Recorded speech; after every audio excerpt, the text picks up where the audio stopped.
A very warm welcome to StudyIQ, my dear friends. I am Prashant Mavani. I hope you all are in good. Today is 30th November 2020. Today is Guru Nanak Jayanti. May God bless us all. Guru Nanak Dev Ji said, by conquering your mind, you conquer the world. Think about it. With this, dear friends, we have 5 important articles to go through. There are so many interesting things that I would like to share with you guys. So let's quickly move on. But before that, if you are preparing for UPSC, then we have a dedicated smart course that will help you with your prelims as well as mains examination. To find out more about it, all you have to do is download our mobile app. Today is the last day of this EMI offer. To download the PDF of today's lecture, check out my Telegram channel. You can follow me on Facebook. Hit the like button, share this lecture with other students, and don't forget to subscribe to our YouTube channel. Now, dear friends, the first article is from the Hindu newspaper, Assassination and Its Aftermath. On your screen, you can see this person, right? His name is Mohsin Fakhrizadeh. Mohsin Fakhrizadeh was top nuclear scientist of Iran. The reason why he is on our table, or the reason why discussions are going on around the world about Mohsin Fakhrizadeh, is because he was assassinated last week. He was killed last week. Now, as per 3 US intelligence officials, Mossad assassinated Fakhrizadeh. Mossad is intelligence service of Israel. Just like we have R&AW, Israel, they have Mossad. Mossad is very famous, I'm sure. You know about it. Now, this is not the first time, right? In the past as well, many top Iranian scientists have been assassinated by Israel. So this indicates the weakness of Iran, that it is not capable of protecting some of the most important people of Iran. Now, why this assassination took place? There is a big game going on behind it. I'll try to explain it to you. I'll take you through a quick timeline. So now, dear friends, you might have heard about JCPOA, that is Joint Comprehensive Plan of Action. It is also famously known as Iran Nuclear Deal, right? This Iran Nuclear Deal was signed by 5+1, that is permanent 5 members: France, Russia, USA, Britain and China, plus Germany. Germany is not part of P5, but Germany is a very important player. So this 6 countries, they signed a deal with Iran. So total 7 nations, they signed this JCPOA. But this deal is not just between these 7 nations. Everything took place under the umbrella of United Nations. Now, it is very intriguing that one nation can step out or step in anytime it likes. I'm talking about USA. Mr. Barack Obama played a very important role in making sure that these 7 nations under the umbrella of UN, they signed this JCPOA. And JCPOA was about imposing strict restrictions on Iran's nuclear program. And once Iran will start producing or delivering results, USA will start taking away sanctions on Iran. So this was like a win-win deal for both USA and Iran. But then in 2016, Mr. Trump administration came in. He withdrew USA from this agreement. UK, France, Germany, they're very close friend of USA. They were not happy at all with this decision of USA to throw this JCPOA away. These 3 European players, they said that Iran is following each and everything that we have asked under this JCPOA. And now if USA will say that we are going to get out of this JCPOA, then this is not going to be fair for Iran, this is not going to be fair for us, and this is not going to be fair for the whole world, because everything took under the umbrella of UN.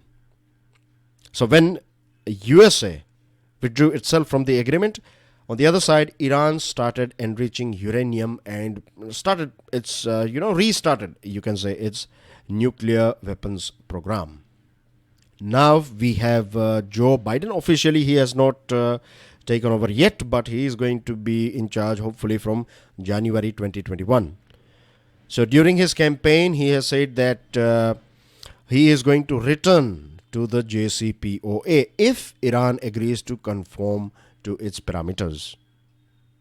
Iran has said that we are ready to comply with the agreement if USA lifts sanctions. So we need more negotiations here, but I'm sure if USA will approve and if USA will return to JCPOA, then Iran would be more than happy to stop its, or it will be more than happy to follow its, this terms and agreements or terms and conditions associated with JCPOA. Now, Israel has, played a very important role. When I say important, I'm talking about Israel was lobbying and Israel was persuading Mr. Trump to create maximum pressure on Iran. I'm sure you know that Benjamin Netanyahu and Donald Trump, they are like good friends, and these two nations are good friends. They have always been good friends, right? USA and Israel. If you go through their history, then they are like allies. They are good friends. Now, under Trump administration, we know that he shifted USA's embassy from Tel Aviv to Jerusalem, and I think Australia did the same thing. So this just shifting of embassy is just one example to indicate how close Benjamin Netanyahu and Mr. Trump used to work together. And they have one common enemy in this region, and that is Iran. Let me quickly give you this information that when it comes to USA and Iran from 1979 till now, so we are talking about what, 41 years? It's been 41 years. These two nations are, they have a very hostile relationship with each other, Iran and USA. When it comes to Iran and Saudi Arabia, they are arch rivals. When it comes to Israel and Saudi Arabia, they are not good friends. But when it comes to Iran, they are good friends. Or let me help you with this triangle, right? So let's put Iran here. So this is Iran, this is Saudi, and this is Israel. So when it comes to Palestine, these two nations, they are not good friends. But when it comes to Iran, Saudi Arabia and Iran enemies, Israel and Iran enemies, so they are good friends when it comes to Iran. And then they have a common friend as well, and that is USA. Now USA and Iran, they are arch rivals. They are having hostile relationship with each other. So these three countries are against Iran. This is how it is going on over here for a very long period of time. Now, I'm not going too deep into who is doing what and things like that, but this is just a rough idea, big picture, a bird's eye view about the situation in this region of the world. Now, the assassination of Fakhrizadeh appears to be part of larger Israel plan in conjunction with Saudi Arabia to force the US into taking military action against Iran. In the past as well, Saudi Arabia has said that chop the head off the snake, and the late king of Saudi Arabia has used these words for Iran, and Mr. Netanyahu, or Israel you can say, they conducted attacks, and this is not the first time, as I told you, that they have assassinated a very important player. And it was last year, isn't it? It was last year in 2019. Qasem Soleimani was a very important, one of the most powerful person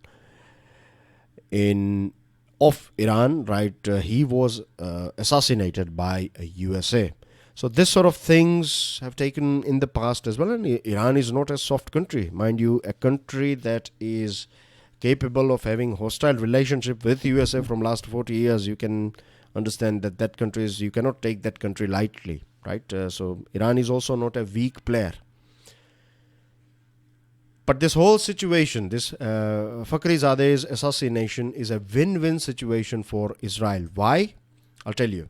See, if Iran will attack, right? If Iran attacks Israel, Saudi Arabia, or USA, then Israel will say that, look, this Iran is, conducting terrorist activities.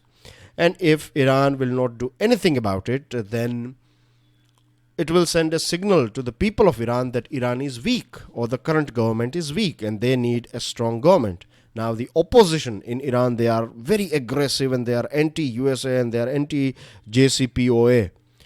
So it's like a win-win situation. If Iran does anything, that will that will then Israel will say to USA that look, Iran is behaving in this way, and if Iran is not doing anything, then they will try to create this atmosphere in Iran that your current regime is very weak. And if let's say if elections takes place in Iran, and if the opposition party comes to power, then they are going to behave very aggressively with the USA, so more troubles and things, so it's a catch-22 situation for Iran, and it looks like at present it is like win-win situation for Israel. So I hope this whole topic is clear to you. Now let's move on to next item. The Paris Agreement is no panacea. It's not like one-touch solution. Paris Agreement is deemed as a panacea for all environmental ills, but in reality is that it is not. Mr. Trump said that he does not believe in Paris Agreement. Mr. Obama played a very important role in making sure that every nation, every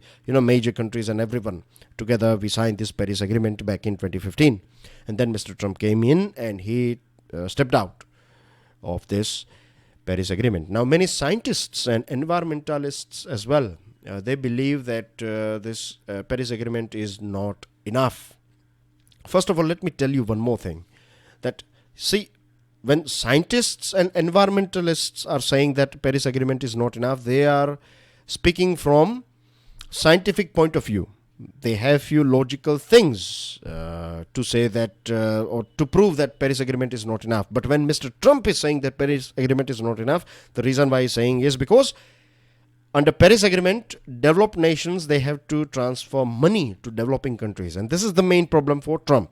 So it's not like scientists and environmentalists and Mr. Trump, they are on the same page. No, they are on the same page when it comes to Paris Agreement, but their reasons are different. So you have to keep this thing in mind. I hope this point is clear to you. Now, why Paris Agreement is not enough? Because all the things that we have promised, all the nations, they have set their own targets that we will do this much, and we will cut down our emission by 2030 up to this much, and everyone has been given a choice. So Paris Agreement is like you choose what you want to do. Now this you choose what you want to do is not enough. If every single nation under Paris Agreement, if every nation will achieve their targets, then as well global average temperature will touch 2 degrees Celsius, and 2 degrees Celsius is also called or also termed as a tipping point. Once you cross or touch 2 degrees Celsius, that's it, right? There is no way back. Then you cannot sort out things. If you chop down a jungle, then you leave it alone, then nature will look after that jungle, and after a few years, maybe 10, 15, 20, 50 years, we will find a jungle over there if we don't create any disturbances over there, right? But so that is something that we can repair. That is something that is possible. That is something like you can come back or you can restore the situation. But once you cross 2 degrees Celsius, that's it. There is no way back. As per this article, the most hopeful time for global cooperation in protection of the planet was between the time of Stockholm Conference of 1972 and the time of Rio Conference of 1992. So these 20 years were golden years. At that point of time, the whole world, scientific community and politicians and everyone. Today we know these things are going on, but we are not doing enough. At that point of time, awareness was altogether at a different level. So this mounting scientific evidence and this understanding that this industry and everything is generating money, but it is also creating huge amount of destruction. And Indira Gandhi ji rightly said that during addressing this Stockholm conference, she said that poverty is the worst polluter. And if we recall few days ago, we have talked about this thing that cooking, this chulhas, right, using cow dung and using wood for cooking is one of the biggest contributor of pollution, contributor of these greenhouse gases when it comes to our country. You have vehicles, you have factories and other things, yes, but number one is because the quantity, so many poor families even today they use it, and there are so many other things as well, like we find that street cleaners, they all this dry leaves, what they do is to get rid of it, they will just put them on fire, But we don't understand that this is adding more pollution. We can recycle them, we can convert them into manure and things, but anyway, not going too much into it. So she was absolutely right. India was right. The historic consensus in Rio led to the adoption of UNFCCC, that is UN Framework Convention on Climate Change, which was a model global instrument balancing the right to development of developing countries and obligation of developed countries. UNFCCC is a very balanced approach, a very balanced model that developing nations, they need to fight poverty. For that, they need a sort of development. So we need to allow them to go ahead with new factories and things. But developed nations, right, you have achieved, you are there, you have money and everything. So now if you take out some amount of this money and you contribute this money in a pool, and this money will be used by these various different countries so that they can use it for buying green technologies, they can upgrade their polluting vehicles or maybe cooking gas and things like that, So these countries were fine till 1992. Then later on in 1995 in Berlin, developed countries backed off from their commitments. So many negotiations took place. Then Kyoto Protocol enshrined the Rio Principles. But in 2001, US Congress and US withdrew its support from this Kyoto Protocol. So that was the end of Kyoto Protocol. So when it comes to giving money, developed nations are on one page. They want to keep on developing their factories. They want developing nations to stop our factories because our factories are more, technologically backward compared to developed nations. So what they are saying is that your factories are more polluting. Let us look after the manufacturing, and we don't want to give any money to you, right? You look after your own thing. So this was going on. So I won't say this is a middle path, but Paris Agreement is something that gives this freedom that you can decide voluntarily. You decide what you want to achieve. So then came this whole Paris Agreement. So it came out with this nationally determined contribution. NDC is very important thing here. Nationally determined contributions is like you will decide what you want to do. You will decide how you will achieve or the contribution that you will make in terms of reducing your emission. And it was also decided that every year from 2020, $100 billion will be given. Total $100 billion. Every developed nation will give some money, and together this $100 billion pool will be created, and this money will be used by developing nations to upgrade their technologies and things. And this was the main reason why USA is not happy with this thing. Now the problem with this NDC, see, we don't have this 100 billion. On the other side, when it comes to NDC, there is no penalties at all. So if India will say that we will become carbon free or carbon neutral by 2030, then it will look very nice, isn't it? Everyone will say, wow, India has set a very nearly impossible target, but India is doing everything, and India has set a very high target and it is trying to achieve. And if we don't achieve that thing at all, let's say if we have set a target of 100 and if we achieve just 20 or 30, then there is no penalty at all. So how you are going to make sure that your temperature will stay below 2 degrees Celsius? In fact, I don't think so. We will be able to control our global average temperature to hit or we will cross 1.5 degrees Celsius as well in like 10-15 years, maybe in 2050, somewhere around 2050, or maybe before that. Means God help us, because 1.5 degree Celsius will kill 70 to 90% of coral reefs. Coral reefs are like a tropical evergreen forest of marine system. And I told you, isn't it, that 2 degrees Celsius, none would be left. All the corals will die.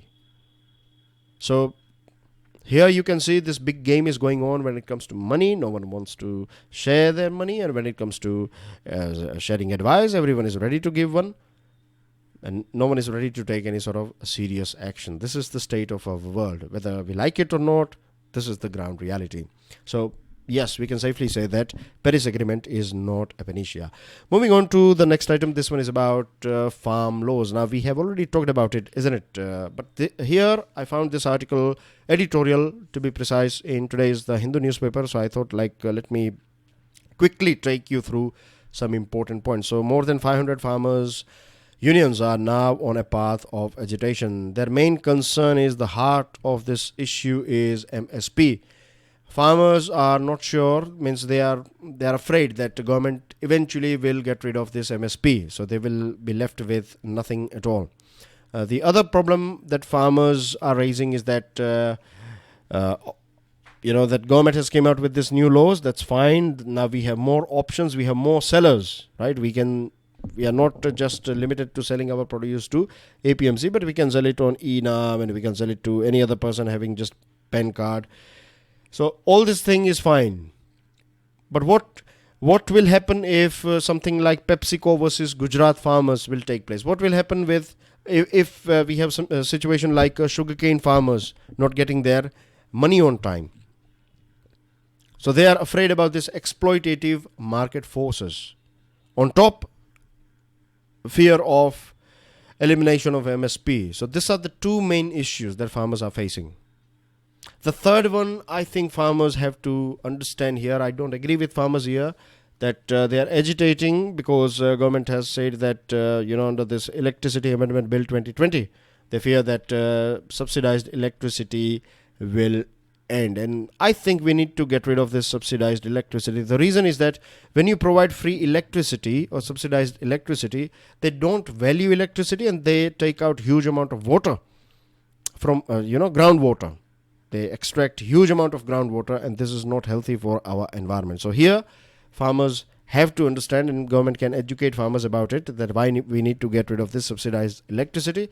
But these 2 points, right, government should create a bridge and have a thorough communication with farmers. Then we are here at our fourth topic, vaccinator challenge. This one is from Indian Express. Now, just having vaccination is not enough. The reason I'm saying this thing is because distribution is the most important thing. Serum Institute of India, one of the laboratories at the forefront of vaccine development in the country, has reportedly said that it will apply for permission for emergency use of preventive in a fortnight. Now, there are many issues that we need to sort out. For example, logistical challenges, how we are going to distribute this vaccine in various different parts of our country. Last week, our Prime Minister Narendra Modi had a meeting with chief ministers of various different states about this vaccine deployment. So, they talked about cold chain infrastructure. As you know, that there are a few vaccines that you need to keep them under a specific temperature. Then cadre of vaccinators. Now, we have a robust Indradhanush and polio and other programs going on. But here we are talking about vaccinating 1.5 crore healthcare professionals and 30 crore people by September 2021. So this is going to be one of the biggest in the world. And for that, we need to create proper channel. We have universal immunization programs workforce. They have experience and things, but they are not adequate. We need to rope in private players as well. So when you rope in private players, so we will have a situation where your public health system will work with private healthcare system. Both of them, they have different way of working. We are going to see some sort of issues as well, right? But what we can do is we can identify possible issues and then we can try to address them, sort out them as early as possible. And when you start, create a proper strategy. This is the time to plan, right? You can plan now, and when you will execute your plan, of course, you are going to face some sort of challenges. You are going to face some sort of hurdles. So this plan should be flexible enough that if we face some sort of hurdles, then how we are going to sort it out. The main thing is coordination mechanism between government officials at different levels and private sector experts will have to be instituted to ensure that targeted inoculations are delivered in shortest possible time. The vaccine is not 100% effective, so we may see some sort of adverse reactions, or we may find some sort of fear mongering and misinformation and so many other things. So we need to keep this thing transparent as well. Moving on to next item, this is a very interesting article written by Sumit Paul. He's a writer, he is an advanced research scholar of Semitic languages, civilizations and cultures. And this article you will find from Free Press Journal, Ayurveda and the IMS Unkind Cut.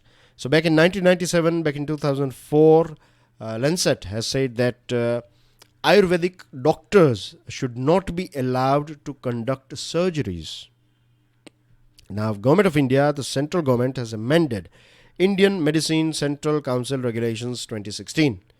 So, as per this amendment, Ayurvedic doctors, postgraduate students of Ayurvedic hospitals or doctors or Ayurvedic colleges, right? They will be allowed to conduct general surgery or ENT surgery or dentistry related surgeries and things like that. Now, this is alarming. The reason is that, see, you have to understand that allopathy is based on experimental diagnostic method, and Ayurveda is indeed a genuine system. It's not like allopathy is the only right thing and Ayurveda is false. No. Ayurveda is a genuine system of medical science rooted in India and the subcontinent. The only difference is their approach, and that is the most important thing. Approach of allopathy is different compared to Ayurveda. There are people, they argue that we have Shruta Samhita, in which it was written back in 600 BCE, and it speaks about heart surgery and cataract surgery and other things, right? Eye cataract surgery. But evidence suggests that this Shruta Samhita are the things that are methods and measures described are hypothetical. They are not, as far as all the data that we have today, we cannot say it is real. It's like Leonardo da Vinci's sketches of future aircraft, cars and parachutes. We cannot say that when Leonardo da Vinci was there like 400 years ago, I think. Oh no, 600 years ago, I think. Right? We cannot say that we used to have planes, aircrafts and parachutes and cars and things like that 600 years ago. Right? We don't have any scientific evidence for that thing. So far we don't have, to be precise. So there is no practical surgery mentioned in Shruta Samhita. The other thing is, if you go through other books written by other professors and doctors, then you'll find the same thing. What they say is that the surgeries really did take place in ancient India could be a great myth. So as far as scientific world is concerned, which works on proofs and which works on results, right, a proper systematic method of doing something, then we cannot allow Ayurvedic doctors to perform surgeries because they are not trained for it. That's the most important thing. They are not trained for surgeries. We have proper surgeons. We have proper, dedicated various branches of medical science. They train people for surgeries. The other thing is, in our country, 95% of ICUs are manned by Ayush doctors. You have this reference here. And just like generic medicines, we term doctor. Even if you are coming from Ayush branch, you are termed as doctor. If you are coming from allopathy, then you are termed as doctor. But in countries like Iran and Pakistan, they don't refer to this, if a practitioner of Unani is not considered as a doctor, he is called Hakim or Tabib. It's not called doctor. And the problem in our country is that, so many midwives, they are performing, they have opened their clinics, so-called clinics, like quacks, right? They are doing gynecologist work and compounders as well. In some villages, in some small towns, we find they are, they have their own clinic and they term themselves as doctors. Ward boys are part of, surgical assistants in operation theaters. But the problem is, in our country, we are busy with, issues like temples and mosques. And I'm not saying they are not important. They are important topics. But look at our medical system. This whole COVID-19, I thought like after this COVID-19, things will be different. We will see a big revolution. But still, we don't find any sort of revolution. People are just back to normal now. Right? We are just back to normal. We are not demanding good hospitals. We are not demanding emergency facilities. We are those people who have money, they are going to private hospitals. Those they don't have money, they are joining the long queue outside the government hospitals. So nothing has changed. Or I cannot say nothing, but I would say that I would drop the word nothing. I would say that there has been a small amount of change compared to what we were wishing for. I thought like there will be a radical change, but yes, some sort of incremental change. So we need to pay attention to this thing, right? I'm sure many doctors and many professionals, right, they will write articles and things about this decision of Government of India to allow postgraduate Ayurvedic students to conduct surgeries. And that's everything from my side. As I told you, I have already shared the PDF of today's lecture on my Telegram channel. You can download it from there. Hit the like button if you learned something from today's discussion. I will see you soon with daily financial news analysis. Till then, enjoy your studies. God bless you all. Jai Hind.